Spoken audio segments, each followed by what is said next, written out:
பீகார்ல தசரத் மான்சிங்கிற ஒரு கிராமத்தானுக்கு 2016 இந்திய அரசாங்கம் தபால் தலை வெளியிடுறாங்க.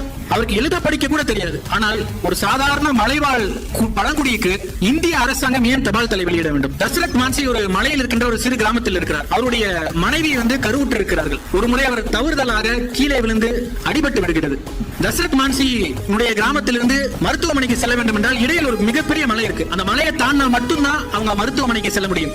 அந்த மலையை சுற்றி கொண்டு செல்வதனால் அவர்களுக்கு 45 நிமிடம் தாமதமாகுது. அந்த கிராமத்தில் இருக்கிற யார் மருத்துவமனையை அணுக வேண்டும் என்றாலும், சுகாதாரத்துறையை யார் அணுக வேண்டும் என்றாலும் அந்த 45 நிமிடம் சுற்றி கொண்டுதான் அவர்கள் செல்ல வேண்டும். தசரத் மான்சியினுடைய மனைவி இரத்தப்போக்கின் காரணமாக அந்த 45 நிமிடம் தாமதமாக மருத்துவமனையை அடைந்ததின் காரணமாக உயிரிழக்கிறார். அன்னைக்கு அவர் ஒரு முடிவு பண்றாரு, இனி ஒரு முறை என்னுடைய மனைவியை போல இந்த கிராமத்தில் யாருமே சாகக்கூடாது, யாருமே தாமதத்தினால் சாகவே கூடாதுன்னு. ஒருவேளை அந்த மலை அங்கு இல்லாமல் இருந்திருந்தால் அந்த மருத்துவமனைக்கு அவங்க 10 நிமிஷத்துல போயிருக்கலாம்.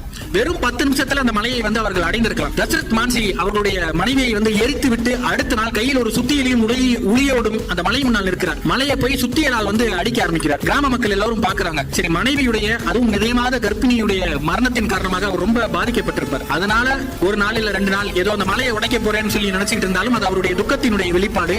அவரே போயிடுவாரு அப்படின்னு நினைக்கிறாங்க. 2வது நாள் முந்தைய நாளை விட 2 மணி நேரம் முன்னதாக அவர் அந்த மலைக்கு முன்னால் நிற்கிறார். மலையை உடைச்சிட்டே இருக்கார். இப்போ அந்த கிராம மக்கள் இவருக்கெல்லாம் ஒரு பைத்தியம் பிடிச்சிருச்சு போல. மனைவி இறந்ததால் மனம் பிறழ்வு ஏற்பட்டு அவருக்கு பைத்தியம் ஆயிடுச்சுன்னு நினைக்கிறாங்க. அடுத்த நாளும் அவர் அதே செய்யறார். ஒரு வாரம் போகுது, ஒரு மாதம் போகுது. அந்த மலையில் ஒரு சிறிய பிளவை அவர் உருவாக்குறார். இப்ப கிராம மக்கள் நினைக்கிறாங்க இவர் ரொம்ப தீவிரமாக ஏதோ ஒன்றை செய்கிறார் என்று. நண்பர்களை, ஒவ்வொரு நாளும் ஒரு வீட்டிலிருந்து தசரத் மான்சிக்கு உணவு கொடுக்க ஆரம்பிக்கிறார்கள். ஒவ்வொரு நாளும் யாராவது ஒருவர் வீட்டிலிருந்து தசரத் மான்சிக்கு உணவு கொண்டு போய் கொடுப்பார்கள். அவர் திருப்பி உழைத்துக் கொண்டே இருக்கிறார். 1 மாதம் ஆகிறது, 6 மாதம் ஆகிறது, 1 வருடம் ஆகிறது. இன்றைக்கு நாம் பீகாருக்கு சென்றால் அந்த மலை 2ஆக பிளந்து அதில் ஒரு சாலை இருக்கிறது. அதன் வழியாக அந்த கிராம மக்கள் மருத்துவமனைக்கு செல்கிறார்கள் என்றால், அன்பார்ந்தவர்களே, ஒரு மனிதன் தன்னுடைய மனதில் இன்று நான் புதிதாய் பிறந்தேன், எனக்கு செய்வதற்கு ஒரு லட்சியம் இருக்கிறது, எனக்கு செய்வதற்கு ஒரு காரியம் இருக்கிறது என்று நினைத்து விட்டால் அந்த மனிதனினுடைய மனம்தான் பெரிதே தவிர எதிரில் இருக்கும் மலை ஒருபோதும் பெரிதல்ல. அது எப்படியும் உடைக்கக்கூடியதுதான், சுக்குநூறாக சிதறக்கூடியதுதான்.